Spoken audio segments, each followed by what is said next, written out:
ربي لا إله إلا أنت خلقتني وأنا عبدك وأنا على عهدك ووعدك ما استطعت أعوذ بك من شر ما صنعت أبوء لك بنعمتك علي وأبوء بذنبي فاغفر لي فإنه لا يغفر الذنوب إلا أنت اللهم أنت ربي لا إله إلا أنت خلقتني وأنا عبدك وأنا على عهدك ووعدك ما استطعت أعوذ بك من شر ما صنعت أبوء لك بنعمتك علي وأبوء بذنبي فاغفر لي فإنه لا يغفر الذنوب إلا أنت سبحان الله عدد خلقه سبحان الله رضا نفسه سبحان الله زنة عرشه سبحان الله مداد كلماته سبحان الله عدد خلقه سبحان الله رضا نفسه سبحان الله زنة عرشه سبحان الله مداد كلماته سبحان الله عدد خلقه سبحان الله رضا نفسه سبحان الله زنة عرشه سبحان الله مداد كلماته رضيت بالله ربا وبالإسلام دينا وبمحمد صلى الله عليه وسلم نبيا ورسولا رضيت بالله ربا وبالإسلام دينا وبمحمد صلى الله عليه وسلم نبيا ورسولا رضيت بالله ربا وبالإسلام دينا وبمحمد صلى الله عليه وسلم نبيا ورسولا سبحان الله والحمد لله ولا إله إلا الله والله أكبر أستغفر الله سبحان الله والحمد لله ولا إله إلا الله والله أكبر أستغفر الله سبحان الله والحمد لله ولا إله إلا الله والله أكبر أستغفر الله لا حول ولا قوة إلا بالله العلي العظيم.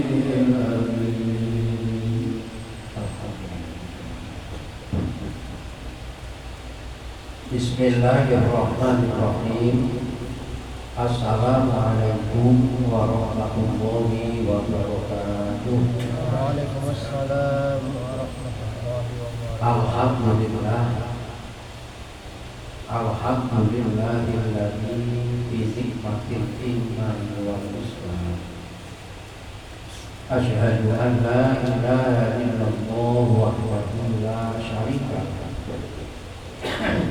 وأشهد أن محمدا عبده ورسوله لا نبي بعده. قال الله سبحانه وتعالى في كتابه الرحمن: أعوذ بالله من الشيطان الرجيم واتقوا يوما ترجعون فيه إلى الله ثم توفى كل نفس ما كسبت وهم لا يظلمون. وقال النبي صلى الله عليه وسلم: إذا أمن الإمام فأمنوا فإنه من وافق تقليده تقليد الملائكة غفر له ما تقدم من ذنبه. Rawahul Bukhari wa Muslim. Jamaah sekalian yang sama-sama dimuliakan oleh Allah Subhanahu wa Ta'ala, dalam tatanan kehidupan kita dibatasi dengan hukum.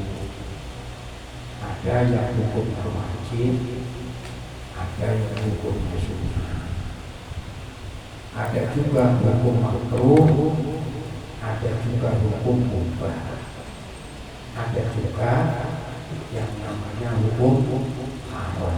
Itu namanya hukum taklif.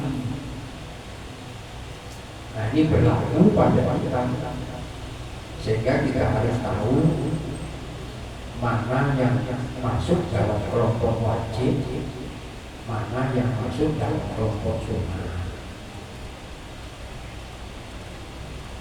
Contoh yang sering terjadi di contoh. Kalau menurut sampeyan semua, ketika khotib hari Jumat khotib di atas dasar duduk, lalu muadzin mengumandangkan azan, sampeyan masuk, sampeyan belum melakukan sholat, namanya sholatnya sunat. Sholatnya sunat apa wajib? Sunat. Pertanyaannya muncul, apakah kita sholatnya itu menunggu muadzin selesai, atau kita melakukan sholat sedangkan muadzin masih mengumandangkan azan? Menurut kita melakukan sholat itu menunggu muadzin selesai azan, atau kita melaksanakan sholat sedangkan muadzin masih mengumandangkan azan.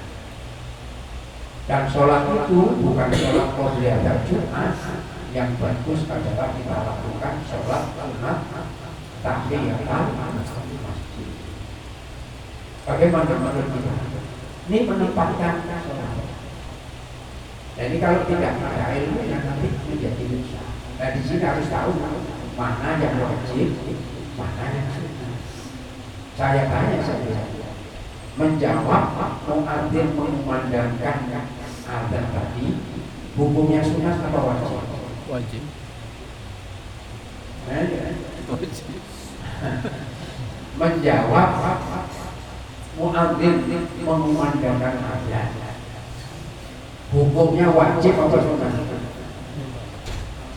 Wajib loh. Ayo. Nah, saya yang wajib. Ada yang sunnah. Ini kan berarti masih belum kompak. Tapi hukum bukan karena kompak.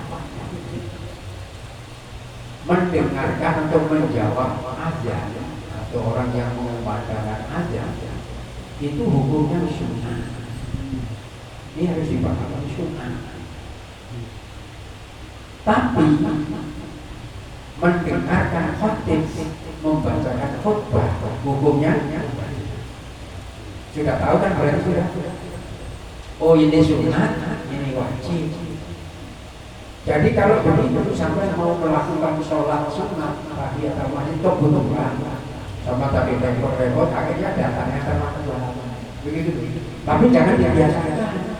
Ini cuma kita membicarakan mana yang semestinya harus kita tetapkan antara yang sunnah dengan yang wajib. Jangan sampai nanti yang sunnah justru mengalahkan. Nah itu masalahnya. Kan sangat banyak melihat, mungkin sampai juga melakukan, mungkin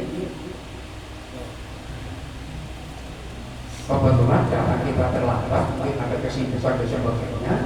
Tahu-tahu si muadzin sudah memandangkan ada, bukan adanya pertama, bukan, sudah adanya kedua, sudah khotib sudah di atas, sampai masuk, terus sampai biasa masuk tidak duduk, biasanya berdiri. Khotib sudah duduk di atas itu berdiri. Ini Bilal atau muadzin lagi memandangkan ada. Kenapa sampai berdiri? Karena sampai menunggu selesainya ada. Sudah selesai ada, khotib apa yang kira-kira? Terus sampai padahal mendengarkan khotib membacakan khotbahnya, hukumnya wajib. Jadi sampai yang melakukan sunnah jangan sampai salah menempatkan. Jadi ketika muadzin tadi memandangkan azannya sampai yang datang, maka sampai lakukan sholat itu. Sholat yang diperintahkan oleh Nabi ketika khotib sudah di atas mimbar itu, kalau sampai sholat ringankan sholat. Apa yang dimaksud ringankan sholat? Cukup terpenuhi syarat dan rukun. Jadi tidak usah yang macam-macam panjang-panjang. Jangan sampai nanti kalian lalu melakukan sholat panjang-panjang. Cukup saja. Pak, mau nggak usah pakai musalli, kan itu hukumnya sunnah. Yang terpenting sama saja. Kalau kamu sholat, jangan sampai mengganggu yang lain. Cukup terhindar oleh diri kita sendiri. Kalau perlu tidak usah membaca doa iftitah, karena membaca doa iftitah itu hukumnya sunnah. Nabi tadi ingatkan supaya kita beriman. Lebih-lebih kalau kita khotib sudah memandangkan khotbahnya, membacakan khotbahnya, tidak diperbolehkan oleh Nabi untuk melakukan sholat, tapi diringankan. Jangan sampai sholat panjang. Ruku cukup, ruku itu tidak usah pakai baca tasbih sampai 3 kali dan sebagainya, cukup sekali. Yang penting rukunya itu ada tuman. Itidal tidak usah baca yang panjang-panjang, Rabbana walakal hamdu itu sama waktu sampai seterusnya.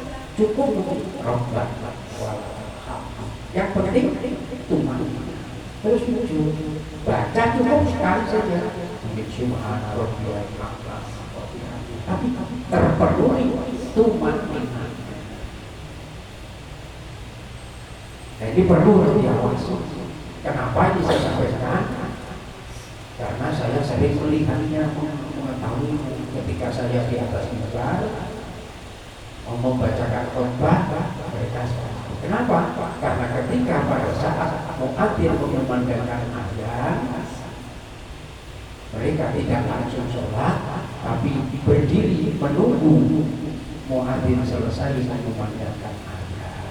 Padahal dalam sisi hukum mendengarkan khotib membacakan khotbah masuk dalam kelompok bagian wajib berserta sholat sunnah.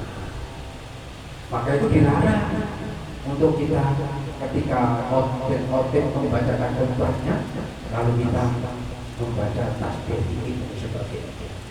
Tapi untuk sholat boleh kata Nabi dengan catatan disuruh meringankan. Arti meringankan itu terpenuhi syarat dan hukumnya. Jangan ringan tapi akhirnya tidak terpenuhi tumaninannya.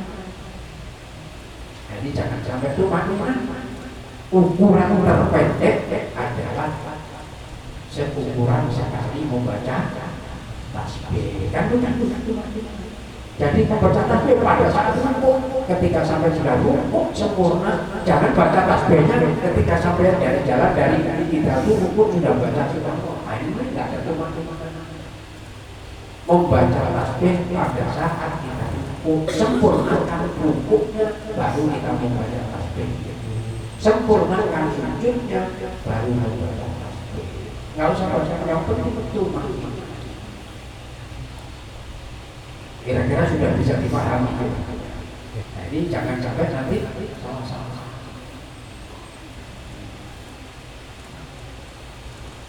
Supaya bisa menambahkan, membedakan mana yang wajib, mana yang sunnah. Dan di dalam sholat sudah begitu. Sudah kita kenal yang namanya rukun sholat. Maka dikenal rukun sholatnya itu berbeda-beda. Berbeda-beda bukan bentuknya tapi berbeda-beda jumlahnya. Ada yang menyatakan ada 13, ada yang menyatakan ada 17, ada yang menyatakan 14.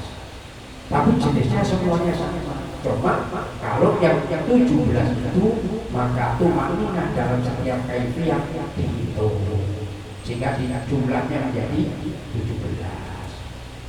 Dan sholat itu antara yang rukun dengan yang sunnah itu banyak yang sunnah. Oleh karena itu ketika kita melakukan sholat sunnah dan ketika khotib di atas mimbar membacakan khutbahnya, maka sampai cukup penuhilah rukun-rukunnya sholat. Rukunnya sholat, niat, berdiri, baca takbir, namanya takbiratul ihram. Kan begitu kan? Setelah itu tidak usah pakai baca tasbih apa namanya iftitah tadi, langsung membaca Fatihah. Tidak usah baca surat pendek, cukup disunati dengan baca amin. Terus kita rukuk, sempurnakan rukuknya, terus bangkit dari rukuk, tidak sempurnakan iktidahnya, terus sujud, sempurnakan sujudnya, baca tasbih sekali, duduk di antara dua sujud, baca, nggak usah banyak-banyak, nggak usah Rabbi wahfadni kepanjangnya. Karena itu hukumnya sunat, mungkin sekedar sempurnakan duduknya, lalu baca cukup Rabbi. Terus sujud, baca Subhanallah, terus bangkit menuju ke rakaat kedua. Jadi cepat, tidak usah pakai yang lambat dibaca. Karena Nabi mengingatkan kepada kita ketika kita mendengar ada khotib membacakan khotbahnya, kita diperintah oleh Nabi untuk melakukan sholat. Kalau kita belum sholatnya cukup diingatkan. Maknanya diingatkan cukup dipenuhi syarat dan rukun yang menjadi hak dan sholat. Sunat-sunatnya ya kecuali kalau kita melakukannya sebelum adanya terjadinya khotib di atas mimbar, masih waktunya sepanjang, kita bisa menyempurnakan sholat itu. Jadi dibaca yang cukup sebelum mulai dari doa kita itu Allahu Akbar kabira walhamdulillahi katsira sampai seterusnya kita baca. Itu hukumnya sunnah. Tapi kalau kondisi yang tadi saya katakan, maka sampai dari saya harus bisa untuk memilah mana ini yang wajib, mana yang sunnah, sehingga jangan sampai yang sunnah mengalahkan yang wajib. Kalau belum jelas bisa ditanyakan. Begitu juga nanti di dalam sholat ini ada yang wajib, ada yang sunnah. Ya. Begitu juga nanti di dalam wudhu itu juga itu kan sudah jelas kita jelaskan. Cuman saya terbayang itu ketika beberapa waktu yang lalu kita bertugas dalam satu masjid untuk melaksanakan sholat Jumat, melaksanakan khutbah. Nah, ketika saya di atas mimbar itu terlihat. Jadi saya berupaya untuk mengingatkan supaya saya tidak lupa mana yang terlebih dahulu. Dan di dalam nanti sholat perbuatan yang disunahkan di dalam sholat. Contohnya mengangkat tangan itu disunahkan. tetapi tidak setiap kaifiat kita disunahkan untuk mengangkat tangan. Mengangkat tangan itu di dalam sholat disunahkan hanya pada 4 kaifiat. Buka pada halaman 86. Nanti kata sunat-sunatnya sholat.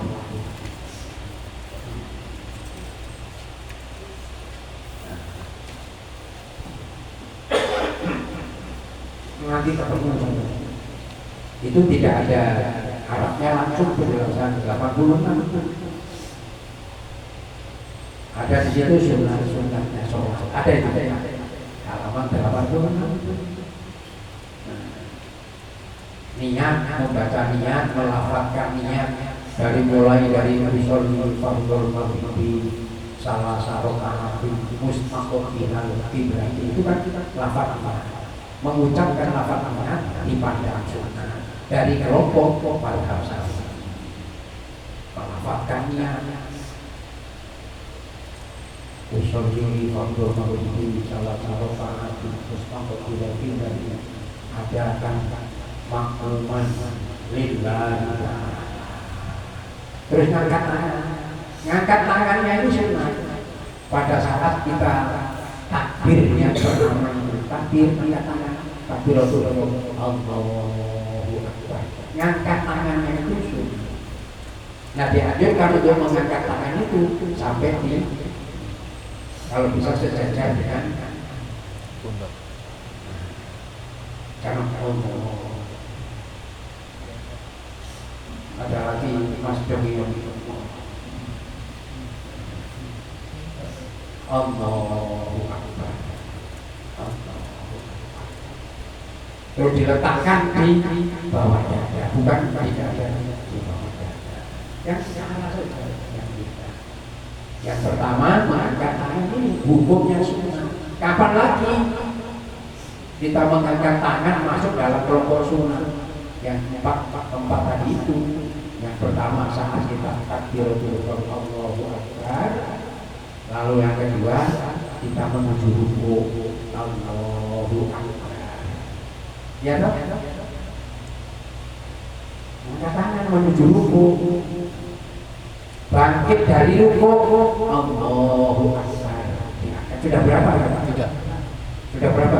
Tiga tempat. Ketika takbiratul ihram Allahu Akbar.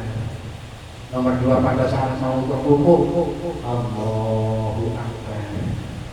Setelah itu kita bangkit dari rukuk menuju i'tidal. Sami Allahu liman hamidah. Itu sunnah. Melakukan itu sunnah. Sunnah itu apa? Perbuatan yang dicontohkan oleh Nabi. Setelah itu tidak ada lagi kecuali ketika kita bangkit dari tahiyat menuju ke rakaat berikutnya.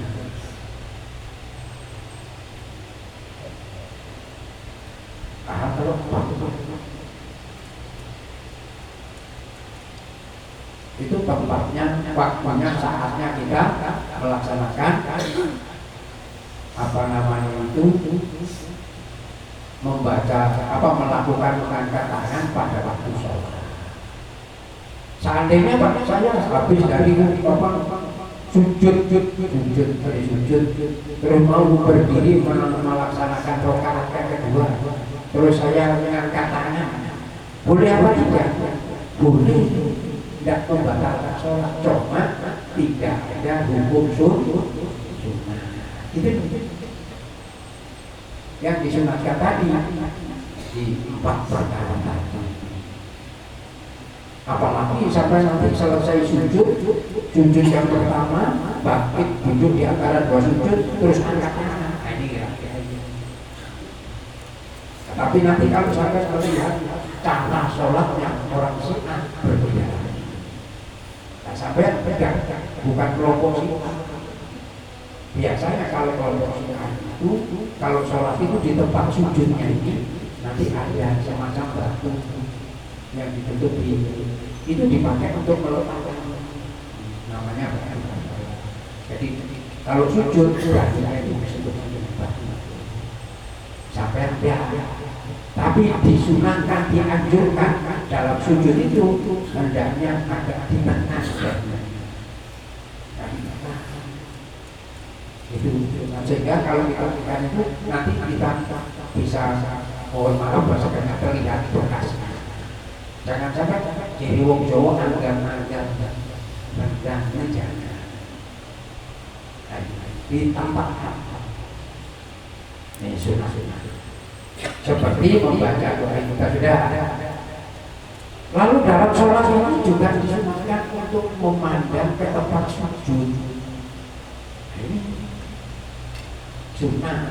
Maka itu boleh di dalam sholat kalau dia tidak hafal jadi imam, lalu dia membacanya dalam hari Jumat, sholat subuh Jumat itu, lalu membaca surat Hamim Tanzil, kebetulan di depan itu ada suratnya itu, maka boleh. Kalau kita pakai membaca ini kan otomatis kan tidak melihat apa namanya tempat sujud, tapi hukumnya sunnah.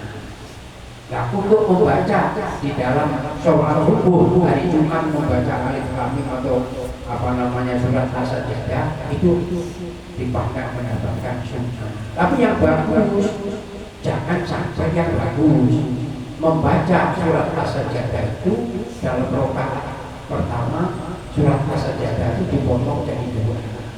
Yang satu separuh nanti terus separuhnya lagi dipakai untuk rakaat kedua. Yang bagus disempurnakan.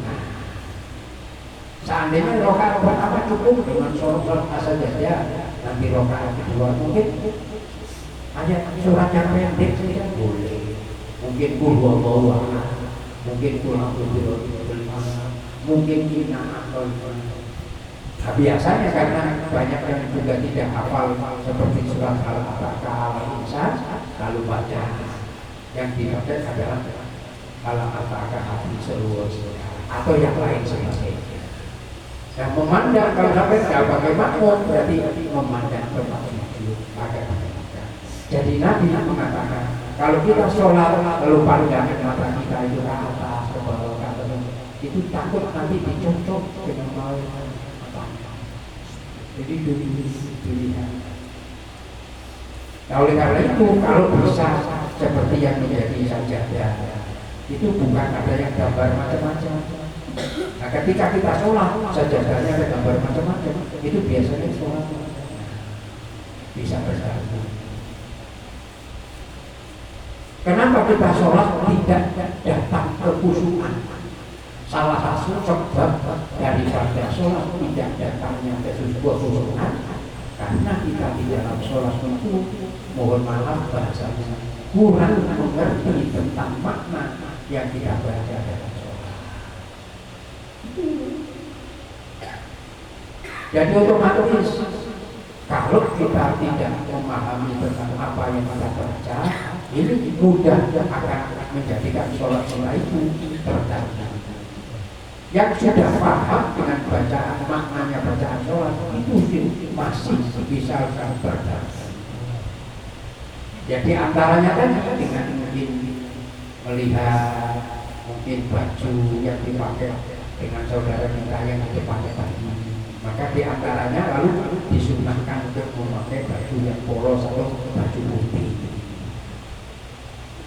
Tapi kalau di sini ada bacaannya ke sini, nah, ada tulisan, ada tulisan. Nah, sesibuk apapun tulisannya, seorang istri tidak pernah lupa dengan tanggal berapa suami menerima gaji. Akhirnya sholat itu sambil membaca. Nah, ini diantaranya macam-macam. Ya, itu urusan saya.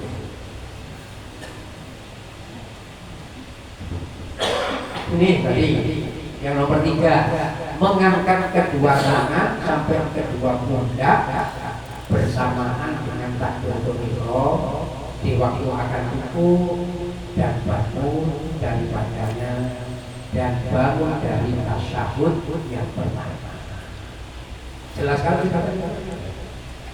Nah, tinggal mau praktekkan.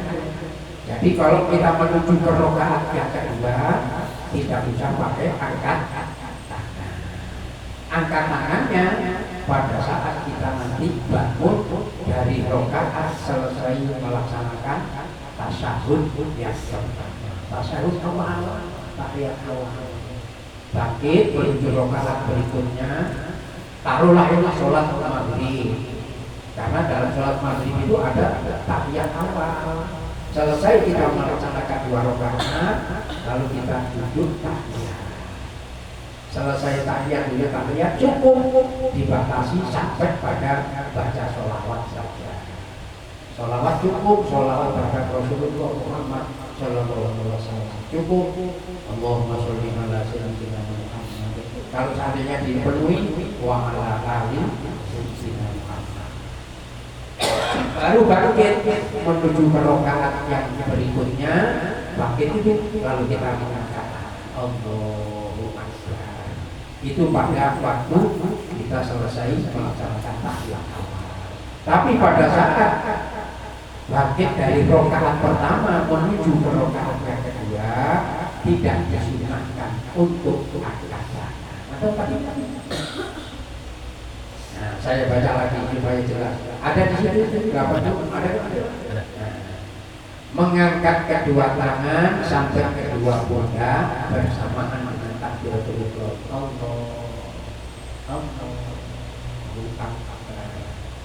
Allahu Akbar selesai niat kita. Usolli fardhu maghribi itu belum takbir.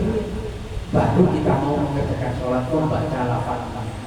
Nah, ketika Allahu Akbar niat bersamaan dengan takbir, tangan kita sudah angkat tangan. Di waktu akan rukuk, bangkit atau menuju rukuk kita dilanjutkan. Mau selesai imam mengatakan walam yakun lahu kufuwan ahad. Terus menuju rukuk, Allahu Akbar. Nomor 3-nya bangkit dari rukuk, sami Allahu liman hamidah.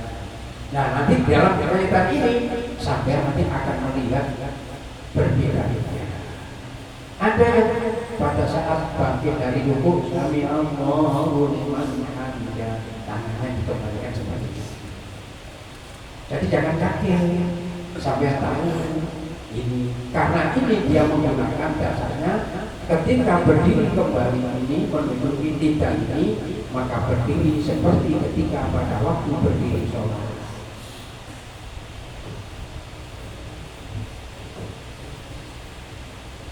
Saya tanya, Usolli fardhu maghribi salah satu satu berarti ada waktu nanti kita sudah sholat atau belum? Belum. Tapi ketika Allahu Akbar sudah sholat atau belum? Sudah. Nah, sami Allahu liman hamidah. Sami Allahu liman hamidah. Karena dia mengatakan berdasarkan hadis berdiri, maka berdirinya seperti pada waktu berdiri dalam sholat. Nah, dalam sholat berdiri itu sudah. Kelompok mazhab Syafi'i kembali seperti biasa. Sami Allahu liman hamidah. Lalu di sini muncul hukum. Karena sholat itu harus tumaninah. Ini tidak boleh sami Allahu liman hamidah. Ini berarti belum tumaninah. Ini hati-hati.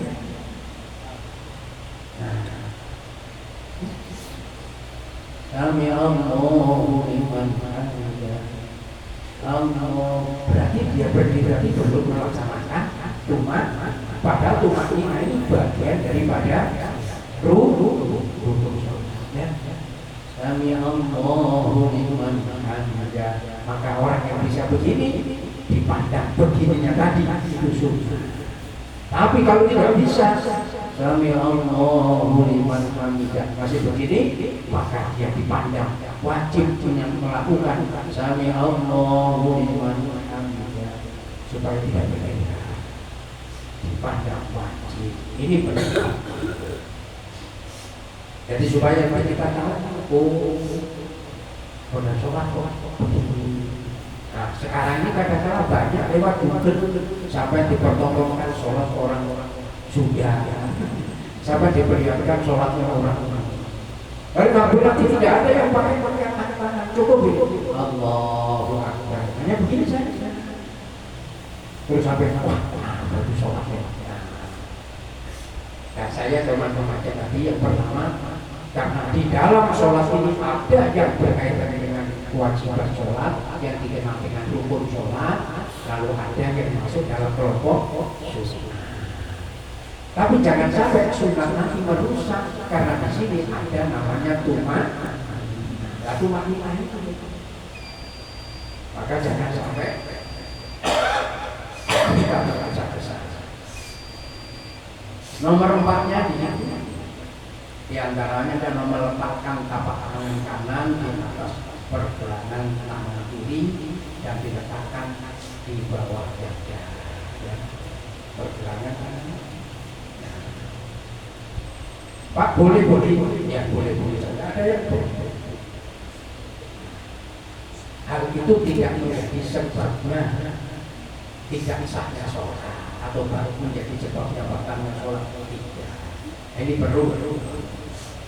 Sehingga kita tahu yang utama tadi sebetulnya saya berkeinginan mengingatkan saya dan sampean semuanya, tapi kita yang punya kewajiban untuk melakukan sholat sunnah, sehingga kita bisa menempatkan perbuatan yang sunat, jangan sampai justru mengamalkan perbuatan yang wajib. Itu maksud saya. Jadi kalau sholat Jumat, ketika sampai kebetulan datangnya terlambat, terus pagi muadzin mengumandangkan adzannya, sampean masuk di masjid itu, tidak usah pakai nunggu muadzin menyelesaikan adzannya, lakukanlah sholat sunat dengan sholat yang ringan. Sholat yang ringan maknanya sholatnya terpenting terpenuhi syarat dan rukun. Karena apa? Karena mendengarkan khotbah dari khotib itu hukumnya wajib. Karena Nabi menyatakan jangan sampai nanti timbul perbuatan sia-sia. Nah, ini oleh karena itu perlu untuk kita bisa memahami dengan kita taklim ini akan mengerti dan mengetahui mana yang menjadi wajib, mana yang menjadi sunnah.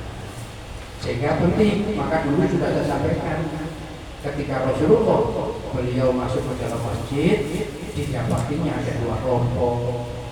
Kelompok yang pertama sahabat Nabi berzikir. Nabi melihat di kelompok yang kedua membicarakan tentang halal seperti itu. Nabi tidak datang ke tempat sahabat yang lagi berzikir, tapi Nabi datang mendatangi berkumpul dengan sahabatnya yang lagi membicarakan itu. Sebab ibadah tanpa dilandasi ilmu nanti akan menjadi rusak.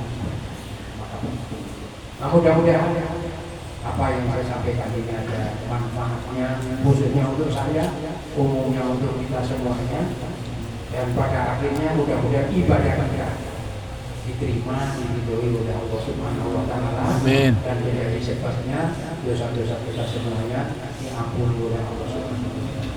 Al-Fatihah. Amin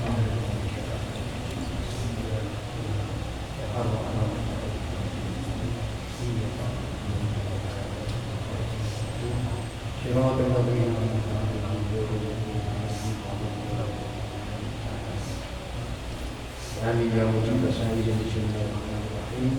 Allahumma shalli ala sayyidina Muhammad wa ala ali sayyidina Muhammad. Alhamdulillahi rabbil alamin. Allahumma inna nas'aluka ilman nafi'an wa 'amalan mutaqabbalan wa yaqinan shafi'an wa rizqan wasi'an halalan tayyiban mubarakan bi rahmatika ya arhamar rahimin. Walhamdulillahi rabbil alamin. Kita tutup bersama dengan membaca doa kafaratul majelis. Bismillahirrahmanirrahim.